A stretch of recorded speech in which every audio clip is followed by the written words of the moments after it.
Alright, so get excited. We're going to see how to figure out what limit method to use with each limit, tying basically everything from exam 1 and L'Hopital into one type of problem. So when do you use L'Hopital, or when do you use any of the other limit methods that we learned in exam 1?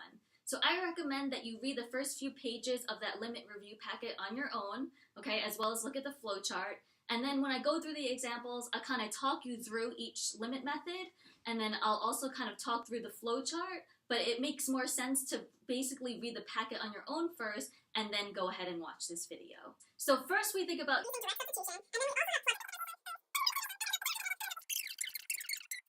you were able to catch all that, right? So the first example here, again, the first thing that we should always do is inspection, okay? So I said that when we did L'Hopital, and I'm going to say that again now. The first thing we could always do is inspection.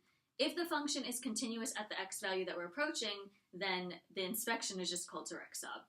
But if we can't directly sub in, then that's why we just say inspection. So again, inspection is just a generalization for the word direct sub. So here, we cannot directly plug in infinity because we can never be at infinity, right? I can't plug infinity into a function. If I were to plug infinity into this function, type in my calculator, it's not possible, right? So a function doesn't actually exist at infinity, it's just approaching infinity. So we don't actually want to plug infinity into the function, but we're just going to see what happens as x gets closer and closer to infinity. So here, if I look at x squared plus 1, as x approaches infinity, x squared plus 1 also approaches infinity. And if I look at the denominator, okay, I have negative infinity, because what's happening here is that the 2x squared is approaching infinity, but so is the 3x. Right now, I have infinity minus infinity, but we should know that the x squared is being more powerful here. So either way, we have, whether it's infinity or negative infinity, we still have an infinity on the bottom. So if we get infinity over infinity or negative infinity over infinity, there's two things that we could do here. We could either do garbage rule or we could do L'Hopital. So let's start with garbage rule. So if I start with garbage rule, what I'm going to do here is select the term, the x term, with the highest power in the denominator and divide the top and bottom by that. So here I can see that the term with the highest power is x squared. So I'm going to divide the top and bottom by x squared. So once I divide the top and bottom by x squared, now what I want to do is simplify. What we're trying to do is get rid of the term infinity over infinity, because we know it's an indeterminate form, meaning we cannot determine what the limit is right away. We have to find some other method to use. So I say, let's get rid of the infinity over infinity. So if I divide everything by x squared, that will simplify the function nicely so that we don't have infinity over infinity anymore. And if you still have infinity over infinity, once we simplify, then you did something wrong, so you go back and check your work. So if I simplify this, what I could do is I could split the numerator, and then I get x squared over x squared plus 1 over x squared. And so x squared over x squared is just 1, so I have 1 plus 1 over x squared in the numerator. Now if I look at my denominator, I could do the same thing. I could split the numerator, and I get 1 over x squared plus 3 over x minus 2. So I divide by the term with the highest power in the denominator, I simplify the function, and now I could go ahead and find the limit. So if I found the limit from here, I have 1 plus 0. This is approaching 0 because as x approaches infinity, x squared gets larger and larger, so we know 1 over a really large number approaches 0. In the denominator, I have 1 divided by some really large number, so this is 0. 3 divided by a really large number, so this is also approaching 0, and then minus 2. So in the end, we just simplify and we get negative 1/2. So again, this method is called garbage rule, where we take the term with the highest power in the denominator and we divide the top and bottom by it, right? Or basically what we're doing is we're dividing everything by it, every term. Now, you could also divide by negative 2x squared if you wanted to, but it's probably easiest just to take the x part. So if you divided everything by negative 2x squared instead of dividing by x squared, you'd get the same result. It's just going to get a little bit more tedious. So you might as well try to keep it as simple as possible and just divide by the x term by itself without the coefficient. And this is called garbage rule. Now you may have learned that if the top and bottom are approaching infinity as x approaches infinity, if the highest power and the top and bottom are the same, you could just take the coefficients. Right, so the top, the coefficient's 1, the bottom, the coefficient is negative 2, and you get negative 1/2.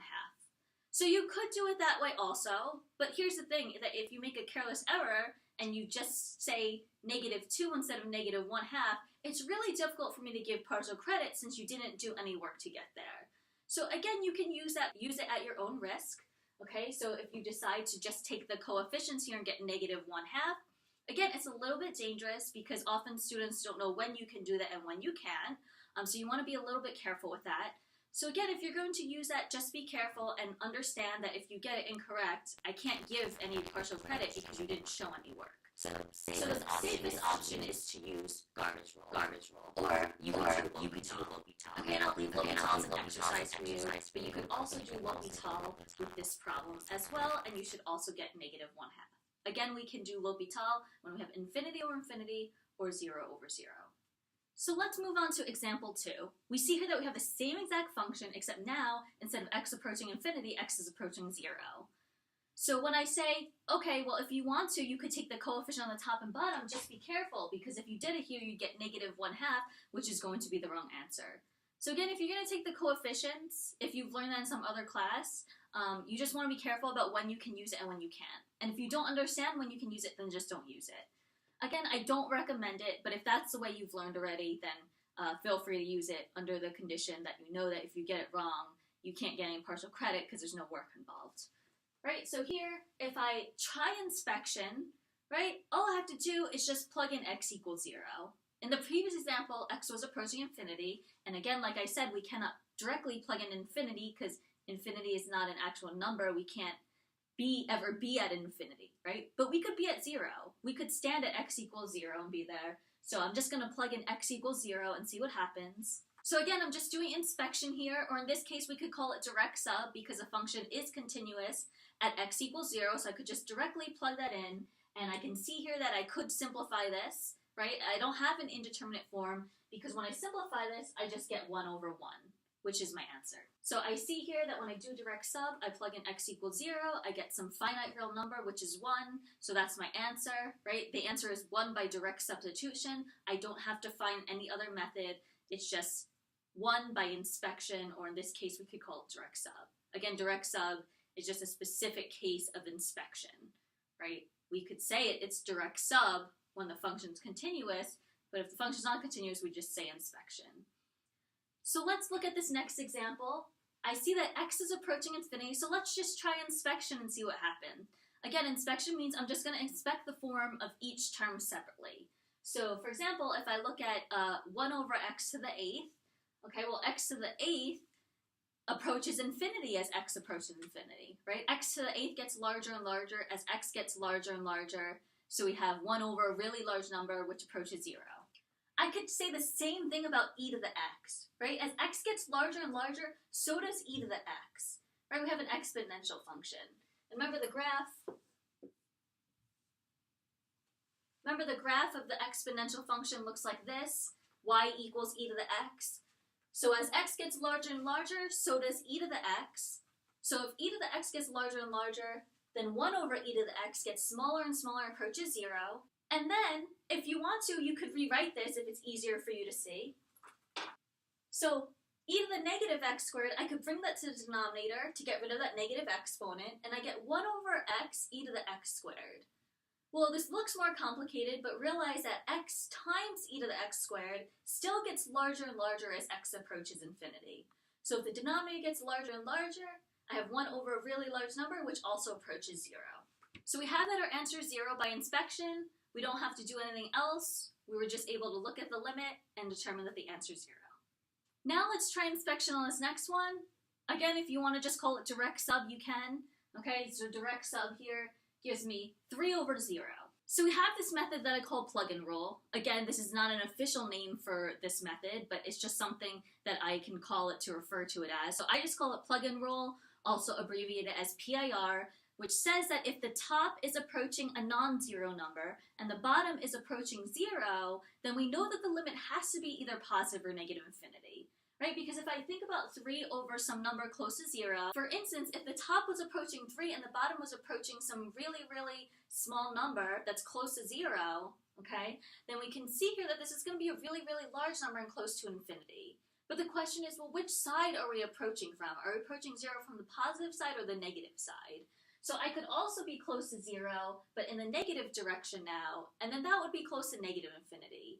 So 3 over 0, or non-zero over 0, tells me that the limit must be either positive or negative infinity. I just have to determine which it is. So again, if I have a non-zero over 0, that tells me that the limit's either positive or negative infinity, so we're going to go ahead and use plug and roll. You don't have to use my terminology, okay, so like on an exam, you don't have to say by plug and roll.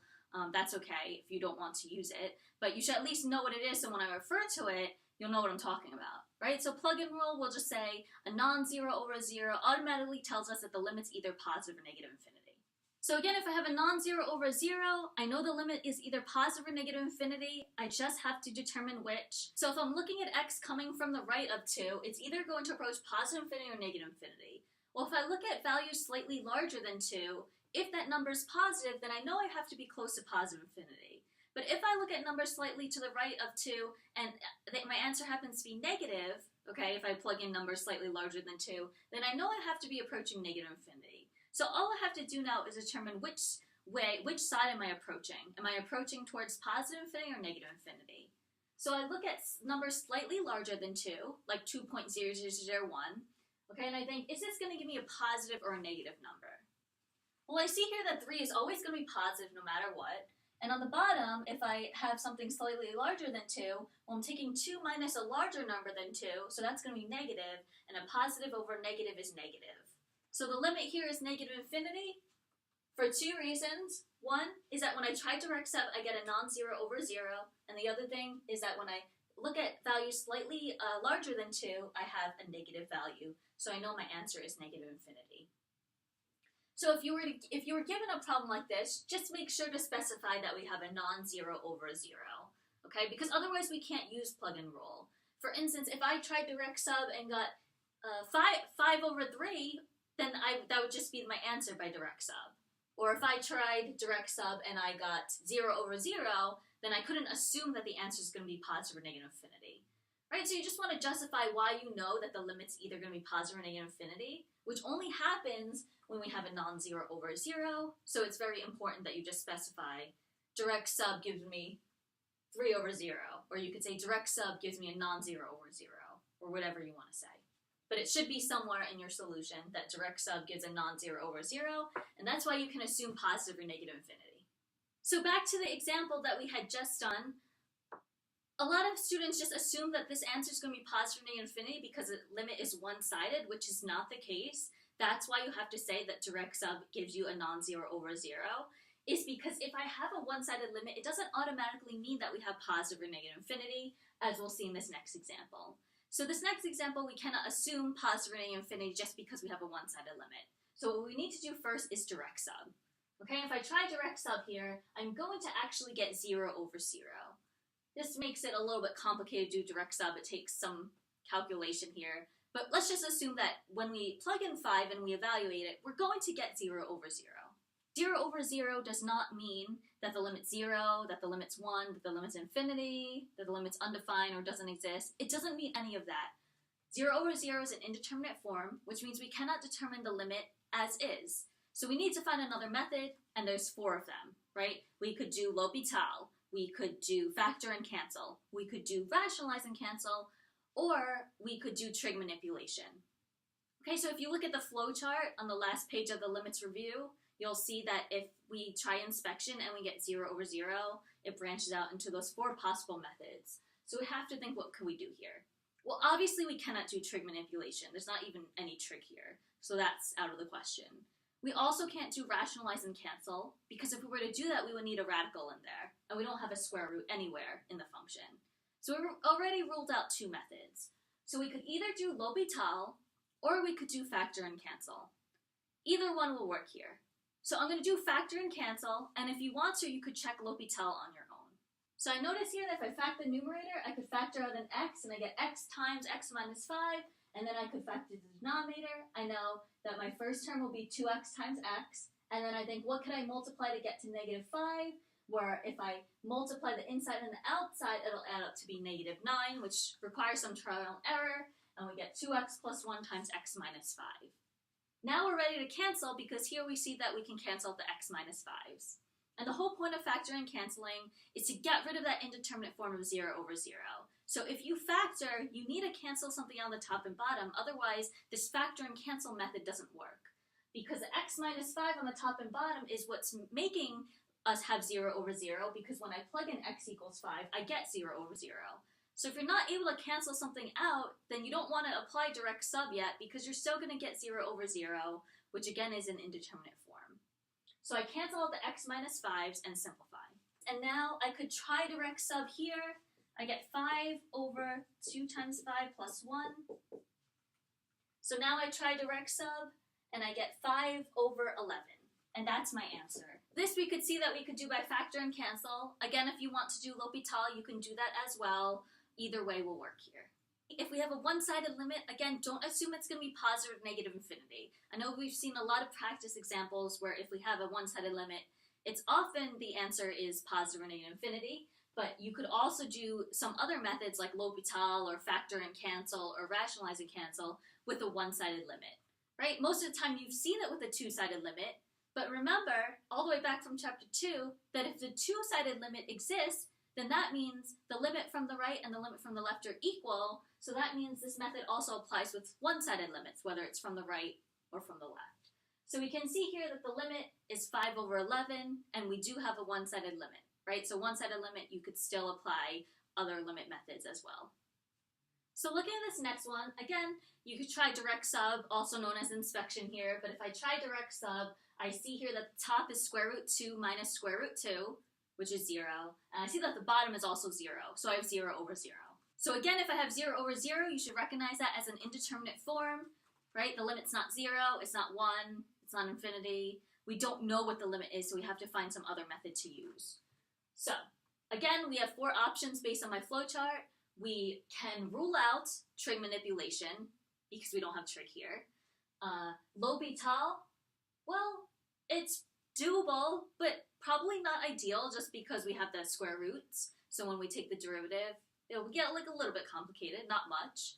But you could do L'Hopital if you want to.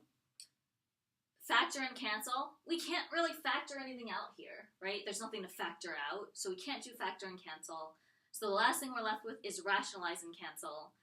We have a radical, we could do rationalize and cancel. So that's what we're going to do here. We're going to multiply the top and bottom by the conjugate of the numerator, since the numerator is the piece that has that radical, or the square root. So again, I'm going to multiply the top and bottom by the conjugate of the numerator. If the square root was in the denominator, then you'd multiply by the conjugate of the denominator. So you always multiply by the conjugate of whatever has a square root, and here it happens to be in the numerator. If I think about a conjugate, I just have to negate the middle piece, right, or the second term. That would be a conjugate. So if I were thinking about the conjugate here, I have 2 terms. I have the square root 2 and I have the square root x minus 1. So I just negate the second term. So I have square root 2 plus square root x minus 1, right? And that's the conjugate. I don't negate this inside. That wouldn't be the conjugate. I just negate the second term. So I get square root 2 plus square root of x minus 1. And now I multiply the top and bottom by that. So I multiply the top and bottom by the conjugate, right? The reason why I want to do it to both the top and the bottom is because basically I'm just multiplying this function by 1, which makes this valid, right? So this function is the same as this one, because I'm just multiplying it by the same thing on the top and bottom, so really just multiplying by 1, which isn't affecting it. So I multiply the top and bottom by that, and now I have to simplify. Remember to FOIL here, right? Because if I actually think about parentheses here, I really have this, so I have to FOIL on the top and bottom. As a shortcut, when we multiply something by its conjugate, we could just take the first term squared minus the second term squared, right? Because if I were to FOIL this, I get the first term squared, which is a squared, plus the outside plus the inside.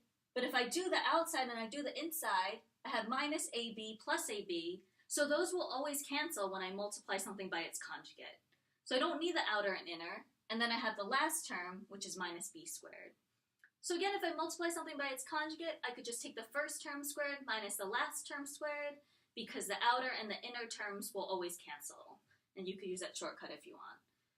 So now, here, if I multiply the top by its conjugate, I have square root 2 squared minus square root of x minus 1 squared.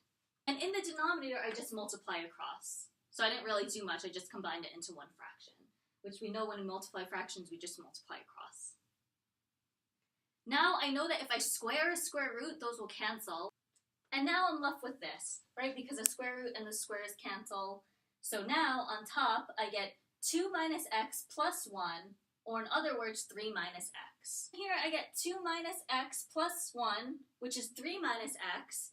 And now, again, the whole point of rationalizing is to cancel something out on the top and bottom. Because what we want to do is we want to get rid of the direct sub being 0 over 0. And so I want to cancel something out. I want to cancel something on the top and bottom that is making it be 0 over 0. So if x is approaching 3, then x minus 3, that term is what's making it be 0 on the bottom. So I want to get rid of that. So I have these two terms, which is making this be 0 over 0, and I want to cancel them out. So if you factor or you rationalize, again, you want to cancel something out after you do that. If you just rationalize or you just factor and you don't cancel anything out, it's defeating the purpose of doing that to begin with, right? The point is to cancel something out so that we don't have 0 over 0 anymore, because again, we cannot determine what the limit is from 0 over 0. So we cancel these out, but we can't cancel them out directly because this is 3 minus x and this is x minus 3. But what I could do is factor out a negative sign here. So I get negative of negative 1 times negative 3 plus x. Or in other words, negative of x minus 3. Right, and I see here that if I distribute the negative sign back in, I get exactly 3 minus x. So now I can see here that the x minus 3's will cancel. So the x minus 3's cancel, and I'm just left with this. Now I could plug x equals 3 in and just see what we get with direct sub.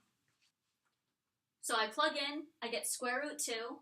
So I have square root 2 plus square root 2, which is 2 square root 2. And let's just get more practice with rationalizing. So we multiply the top and bottom by square root 2. I rationalize, because we don't like radicals in the bottom, so I multiply the top and bottom by square root 2, which I did here, and then square root 2 times square root 2 is 2, so I get 4 on the bottom, and this is my answer.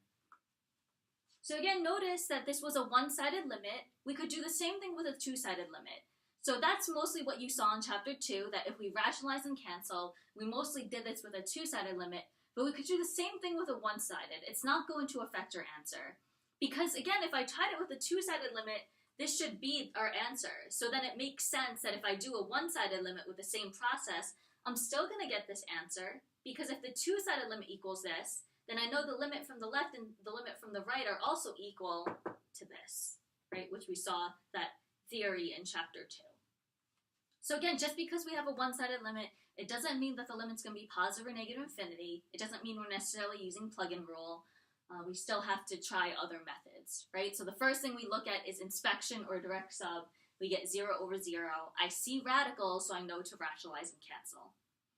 Again, you could do L'Hopital here, but it is helpful to know other limit methods. I may ask you on the final not to use L'Hopital for certain problems. Sometimes L'Hopital isn't actually ideal, right? Maybe the derivative will get really ugly. So you definitely want to know other limit methods as well.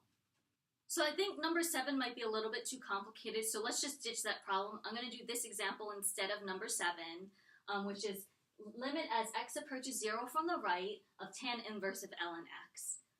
So let's think about this. If I try inspection here, I have ln of 0, which is undefined. So I can't just say the limit's undefined, right? Because it doesn't make any sense. A limit will never be undefined. When we talk about a value can be undefined.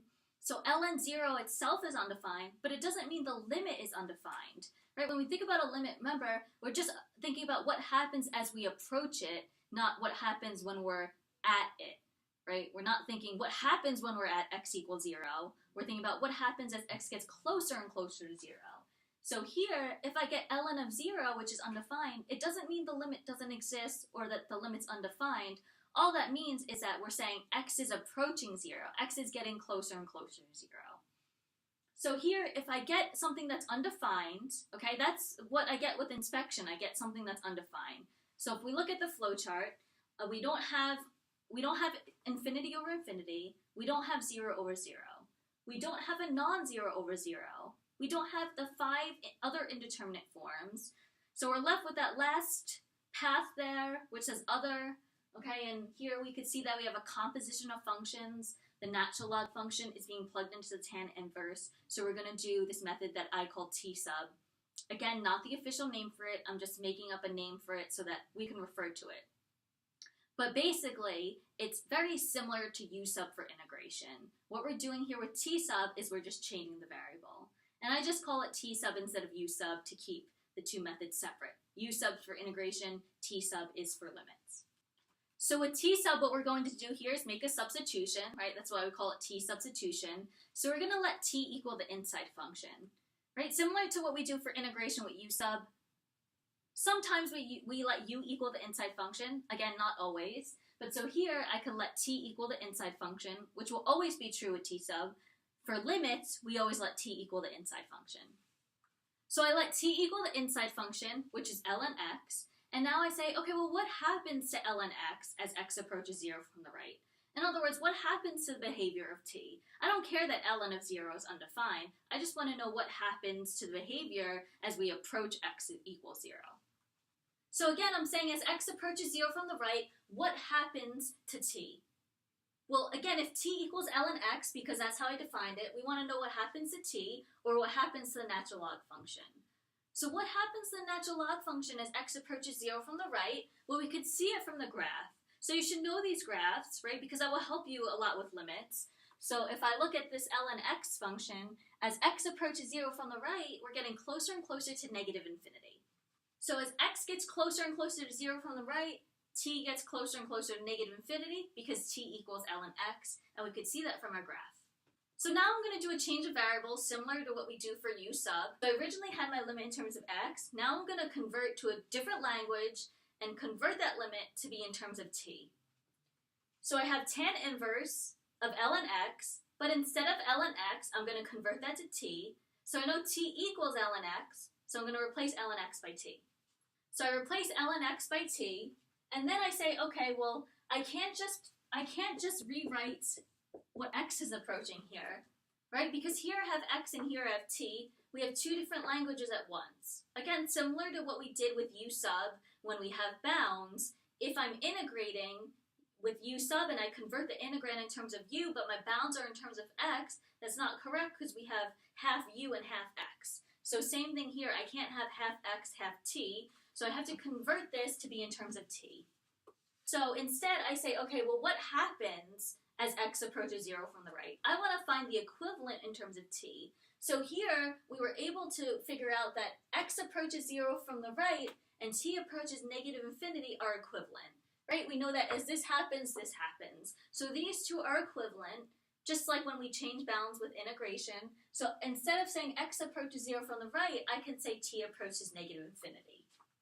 And now these two limits are equivalent. I just converted it into a different language. I had it in terms of x, now I convert it to be in terms of t. And now I just find the limit of this. So we find the limit of tan inverse t as t approaches negative infinity. So it might help to draw the graph so that you could see the limit. Okay, as t approaches negative infinity here, we could see that we approach this horizontal asymptote, or y approaches negative pi over 2. And that's my answer, right? So we were able to use t substitution to figure out what happens to a limit of a composition of functions. We set t equal to the inside, we find the equivalent to x approaching 0 from the right, and then I go ahead and convert the original limit in terms of t into another language, into a simpler limit, so that I could find the limit from there. Let's go to another example. Here, I see that if I try direct sub, again, I get something that's undefined, right? I don't have 0 over 0, or infinity, or non-zero over 0, or any of the other 5 indeterminate forms. So again, that brings us to the last path of that flowchart, which says that I have to do inspection, direct sub, or t-sub. And I can't do direct sub because I get undefined, which again is the same thing as inspection here. So then I have no choice but to do t-sub, which makes sense because I have a composition of functions. So again, going off the last example, I set t equal to the inside function, which is 1 over e to the x minus 1. Now I have to see what happens to 1 over e to the x minus 1 as x approaches 0 from the right. Well, this one's not as easy, right? So I'm just going to do the limit on the side here. So if I look at this limit separately, I try direct sub and I get 1 over 0. So again, if direct sub gives me a non-zero over 0, my flow chart tells me, okay, well I have to do plug and roll. And plug and roll says that if I have a non-zero over 0, I know that the limit's going to be either positive or negative infinity, right? Because if I have 1 over a really, really, really small number, I know that's going to be close to infinity. Or it could also be a really, really small number but negative, so then it'll be close to negative infinity. So I know that I have to use plug and roll here, and this limit is either positive or negative infinity. So I just have to think about what happens as x approaches 0 from the right side. What happens if x is slightly larger than 0? If I draw the graph of y equals e to the x, then I know when x equals 0, I have y equals 1. So if I'm thinking about x being a little bit larger than 0, I'm going to have a y value that's a little bit larger than 1. And so as x approaches 0 from the right, this is going to be a little bit larger than 1. So when I have a number a little bit larger than 1 minus 1, that's going to be positive. So I have a positive value, which tells me I have positive infinity. So here by plug and roll, I know that because I have a non-zero over 0, I get that the limit's positive infinity, right? Because I have positive values. So here, t is approaching positive infinity since t equals this right here. So again, now I have to convert from x's to t's. So here, I know that t equals 1 over e to the x minus 1. And if x is approaching 0 from the right, I write my equivalent form, which is t approaches positive infinity. So now I find the limit of tan inverse t as t approaches infinity. And again, from the graph, we know that the tan inverse function approaches pi over 2 as the inside gets closer and closer to infinity. Again, using t sub because we have a composition of functions. Before we get to the next example, let's just do one more t sub example to make sure we really understand this.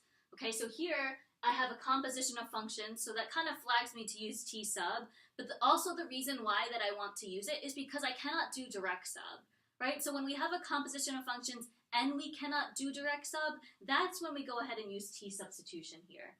Because I can't just plug in x equals infinity, right? Because I can never be at infinity. So I can't write it as e to the negative infinity squared. Right? This is wrong because we can never be at infinity. So we don't want to do that. So instead we do this method called t substitution, similar to u substitution for integration, right? We set t equal to the inside function and convert this limit to a similar limit in terms of t. Again, the reason why we want to do t sub is because we have a composition of functions and we can't do direct sub as is, right? Because I cannot plug in infinity. So I go ahead and set t equal to the inside function, which is negative x squared.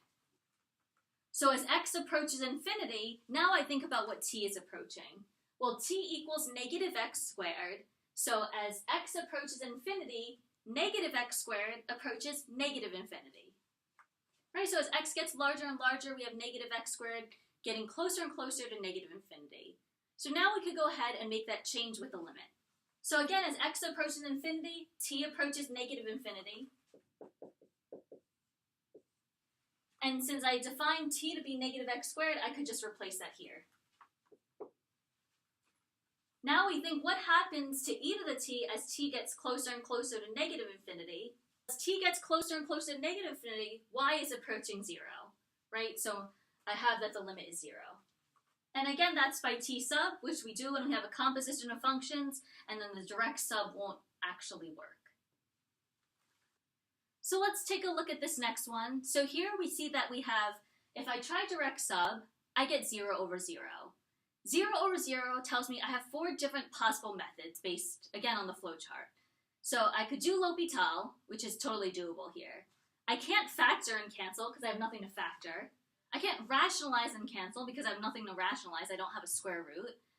I could try trig manipulation because I do have some trig here. So I either have 2 options. I could do trig manipulation or I could go ahead and do L'Hopital.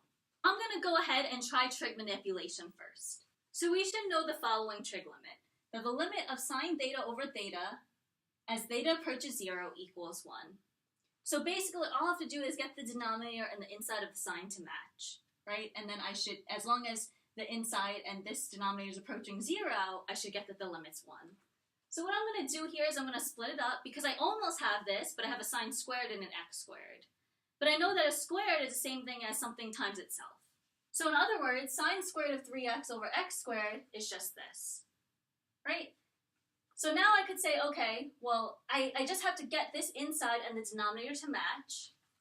So to do that, I can put a 3 here, but I can't just do that, right? I can't just randomly put a 3 there. So I put a 3 in the denominator, I also have to do it to the numerator.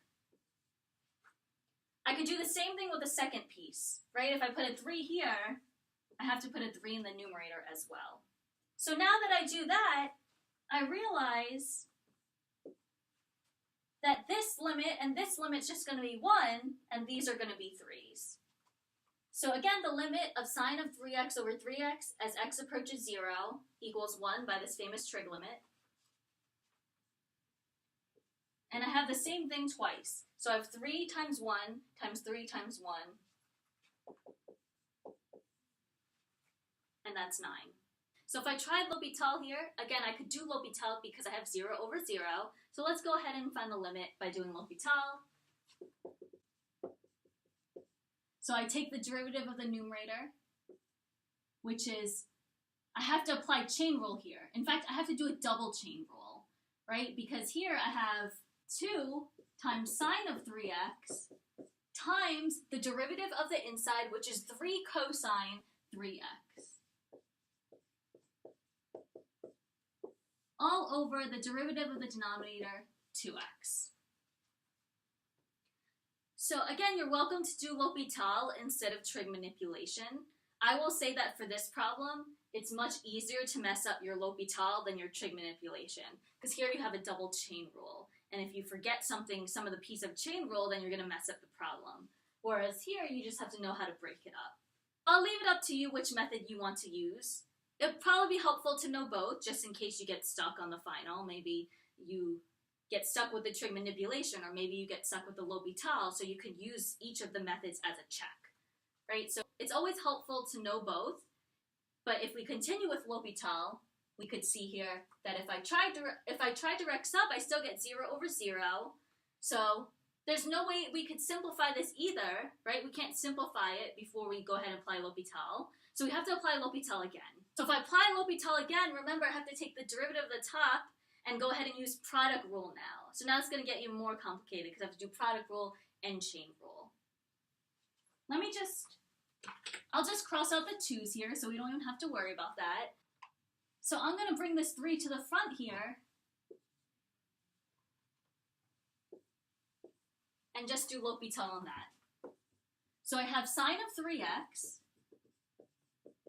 times the derivative of cosine of 3x, which is negative 3 sine 3x by chain rule, plus cosine 3x times the derivative of sine 3x, again by chain rule, 3 cosine 3x. And all that is being divided by the derivative of the bottom, which is just 1. Now when we simplify, we get this. Now let's go ahead and try direct sub. This is 0, cosine of 0 is 1, so this goes away because that's 0, and I have 3 times 1. So I'm left with 9, which is the same as here. So you can see here that this is much more work than this way. That's why it helps to know this trig manipulation, right? That famous trig limit is because if you do L'Hopital, sometimes it's going to get very complicated. So why not just know the trig manipulation way? It'll be much faster. So let's take a look at this one. If I try inspection, I get infinity over infinity. If I get infinity over infinity, then that tells me that I either need to use garbage rule or L'Hopital. Most of the time you'll be able to use either. However, in this particular example, the whole denominator is inside a square root. So if you try L'Hopital, go ahead and try it, okay? But you're going to be doing L'Hopital forever. Because when you do L'Hopital and you simplify, you're still going to get infinity over infinity. And then you do L'Hopital and simplify again, and you're still going to get infinity over infinity. So no matter what happens here, you're going to get infinity over infinity forever. So you have to do L'Hopital forever. So again, if we have infinity over infinity, we could typically do either garbage rule or L'Hopital, but for this particular example, if the whole denominator is inside a square root, definitely know that you'll have to do garbage rule, because L'Hopital will not work here. I don't believe I wrote it anywhere in the packet, so make note of this, right, that if we have the whole denominator inside a square root, we have to go ahead and use garbage rule, we can't do L'Hopital. And I think it was number 75 in the L'Hopital homework, somewhere in the 70s, there was a homework problem like this where it said try L'Hopital, and we could see that we can't actually do it in the 4.4 homework, if you want to take a look at that homework example. So again, we have to do garbage rule here. We cannot do L'Hopital. So here we say, okay, well, let's divide by the term with the highest power in the denominator. The problem here is that the denominator has a square root, right? So we have to look at the inside of the square root to find the highest term, and then we take the square root of that. So the highest term here is x to the fourth, and then we're going to take the square root of that, and whatever that is, we're going to divide by that. So again, the highest term in the denominator, well, we look at the highest term in the square root, which is x to the fourth, and then we take the square root of that, which is x squared. So we could either divide by x squared, or we could divide by square root x to the fourth. They're the same thing here. Well, in the top, I probably want to divide by x squared, right? Because x squared is simplified. And in the bottom, I could divide by x squared, but it would probably be easier to divide by square root x to the fourth, so that when I simplify it, I'll have the square roots together, and I know that if I divide two square roots, I can combine those fractions. So while you could divide by x squared, it's easier to divide by square root x to the fourth so that we could simplify the function to get rid of the infinity over infinity form. So here I divide by x squared, here I divide by square root x to the fourth. They're the same thing, right? So now I split the numerator and simplify. So I get 3x squared over x squared, which is 3, plus 10 over x squared. And the denominator, I have a square root divided by a square root, so I can combine that. I know this by radical properties, right? If I divide two square roots, I can combine that, so I could write it as x to the fourth minus 1 over x to the fourth. And that would be the same thing. I can combine radicals. Now I can go ahead and simplify the inside of the radical, which is 1 minus 1 over x to the fourth. And now I'm ready to find the limit. I know that 10 over x squared approaches 0 as x gets larger and larger. I also know that 1 over x to the fourth gets smaller and smaller and approaches 0 as x gets larger and larger. So knowing that and simplifying, I just get that the limit is 3. Be careful here. If you have square root x to the fourth minus 1, what you cannot do is split the radical. You cannot say square root x to the fourth minus square root 1. Right, so we can't do this, so when you simplify, make sure you don't split the radical. You cannot split the radical by addition or subtraction. You can split a radical by multiplication or division.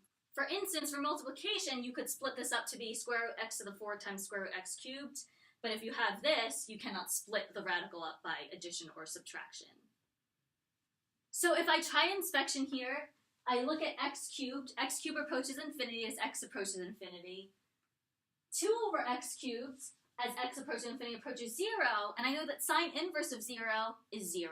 So I have infinity times 0, which is an indeterminate form, so we know eventually we'll have to do L'Hopital, but we cannot do it yet until I have 0 over 0 or infinity over infinity. That's the only times I could apply L'Hopital. So we can't just take the derivative here right away because it's not using L'Hopital. The point of L'Hopital is to compare the ratio of the slopes of the top and bottom, and here I don't have a fraction, so I can't do L'Hopital yet. So again, I have to manipulate the function to get it to be 0 over 0 or infinity over infinity, so I need to move something to the denominator. So I know that sine inverse is probably not ideal to move to the denominator. Remember, sine inverse function is not the same as 1 over sine, right? So just because you see that negative 1's there, it doesn't mean it's raised to the negative 1 power, so it's not 1 over sine, right? This just means it's the inverse function of sine. So if I was to write it, so 1 over sine x is the same as sine x to the negative 1 power, but it's not equal to the inverse sine function, which is written like this, right? So we can't just bring that to the denominator and make it sine. So that's not easy to move down, so we'll move down the x cubed. If I move down the x cubed, I can't just move down the x cubed, I have to reverse it. So I could write it as 1 over x cubed, right? So that when I flip it, I bring it back to the top. Or you can write x to the negative 3, whatever you feel more comfortable with. Now if I try inspection, I get sine inverse of 0, which is 0. The bottom is also approaching 0. So I have 0 over 0, and I'm ready to go ahead and do L'Hopital. So I'm going to take the derivative of the top divided by the derivative of the bottom. I'm going to go ahead and use a shortcut here. If you feel like the shortcut's too confusing, just take the derivative normally and go from there. So I'm going to say, okay, well, if I take the derivative of sine inverse of 2 over x cubed, that's just using chain rule. So I take the derivative of 2 over x cubed times the derivative of sine inverse 1 over square root 1 minus 2 over x cubed squared. And on the bottom, I take the derivative of 1 over x cubed. Well, the derivative of 2 over x cubed is the same thing as 2 times the derivative of 1 over x cubed, right? So what I could do here is I could pull the 2 out. I know the derivative of 2 over x cubed is the same thing as the derivative of 2 times 1 over x cubed, which is the same thing as 2 times the derivative of 1 over x cubed, and then just simplifying this right here. And now I see that the 1 over x cubes cancel. I don't have to worry about taking that derivative. So this now simplifies to get this. I take the limit here of 4 over x to the 6, which is 0. So I have 2 over square root 1 minus 0, which is 2. So if that shortcut is confusing, now I'll show you how to do it without the shortcut. So if you were to do it without the shortcut, we would just take the derivative normally. So I take the derivative of 2 over x cubed, or in other words, I take the derivative of 2 times x to the negative 3, which is negative 6 over x to the 4th, times 1 over square root 1 minus 2 over x cubed squared. And then I take the derivative of the bottom, so I get negative 3x to the negative 4 on the bottom. Now I realize here that the 1 over x to the 4th and the x to the negative 4th cancel. But a lot of students don't notice that, so then they try to simplify for 5 minutes and then waste time, right, when we could see here that they cancel. That's why the shortcut is useful, because we don't have to worry about the derivative and simplifying. We just cancel it out right away. But if it's too complicated, then don't worry about it. Just calculate the derivative normally. So we have this and this cancel, and we're just left with negative 6 over negative 3, which is 2. And then we go ahead and find the limit, same thing as before, 2 over square root 1 minus 0, which is 2. So the shortcut that I introduce, okay, is a shortcut because often students, when they do L'Hopital, they don't realize that they could simplify the top and bottom and cancel stuff out. That's why I call it a shortcut. So here, if I take the x, the root of this, that's the same thing as this being raised to the 1 over x. Right, so let's go ahead and try inspection. We get infinity as the base. The exponent approaches 1 over infinity, which approaches 0. So we have infinity to the 0, which is one of the 7 indeterminate forms. Again, important to know your indeterminate forms so you know whether you could get an answer right away or if you have to eventually do L'Hopital. So I'm going to let that original limit equal y so that now I could take the natural log of each side. Again, if we have an indeterminate form, it means eventually we want to do L'Hopital, which we could only do when we have infinity over infinity or 0 over 0. So I need to make this a fraction, meaning I need to get rid of the exponent. So if I take the natural log of each side, that will bring down the exponent. So first I define the original limit to be y, and now I could take the natural log of each side. So I take the natural log of each side, and now I know by law of logs that if I have an exponent here, I could bring it to the front. Now I have 0 times infinity, which I should, right? Because again, if you manipulate the function, if it originally was an indeterminate form, it should still be an indeterminate form, otherwise you did something wrong. So we have 0 times infinity, and we can't apply L'Hopital yet. We have to wait till we get to 0 over 0 or infinity over infinity. So I want to move something to the denominator.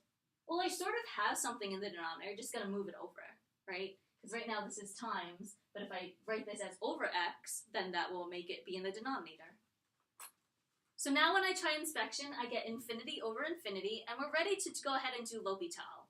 Again, you don't have to write what the forms are for me. That's okay if you don't want to write it, but you should at least check it in your head quickly to make sure that you're moving in the correct direction. Because if you do L'Hopital when you don't have infinity over infinity or 0 over 0, then you're doing it incorrectly, right? So you can only do it when you have one of those two forms. So applying L'Hopital here, we take the derivative of the top using chain rule.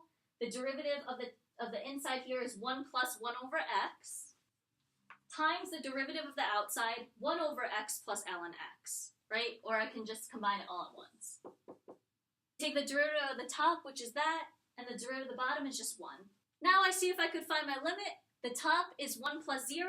The bottom, x plus ln x, is approaching infinity, right? We could just ignore this over 1 because that's nothing now, so we just have this fraction. So we have 1 plus 0 all over infinity. Like I said before, we cannot directly plug infinity into a function, but if we're doing inspection, it's okay, right? So arithmetic with infinity is okay, but if I have e to the infinity, this is not okay because that's saying I want to know what the exponential function is when I'm at infinity and we cannot be at infinity. But here we're just doing inspection, so it's okay to do arithmetic with infinity. It's just not okay to plug infinity into a function like square root x. Square root of infinity is not okay, or sine of infinity is not okay.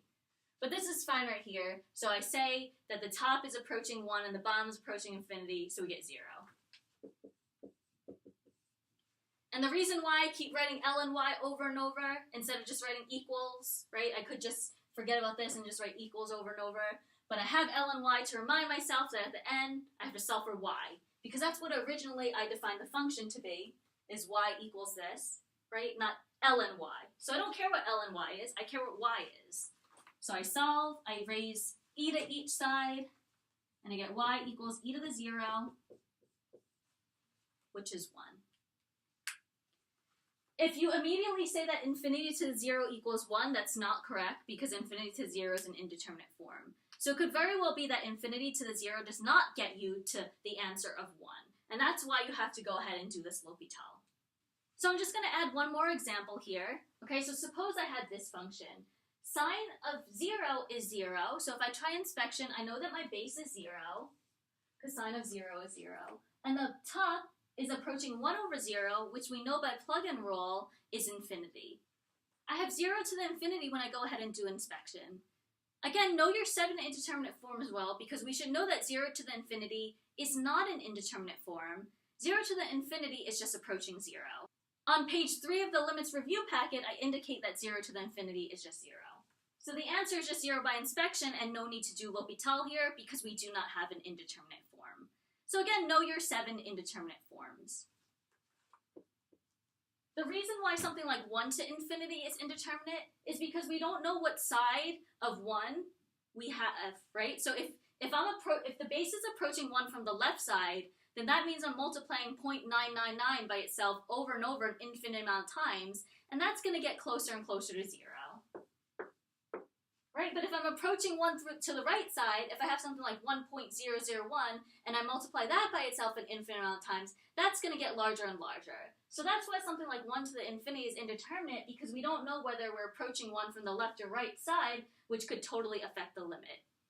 0 to the infinity, on the other hand, it doesn't matter if I'm approaching 0 from the left or right side, whether I multiply negative 0.001 by itself an infinite amount of times, or if I multiply positive 0.001 by itself an infinite amount of times, no matter what, when I multiply it by itself an infinite amount of times, I'm still going to get 0. So 0 to the infinity is just 0, it's not indeterminate, whereas something like 1 to the infinity is an indeterminate form.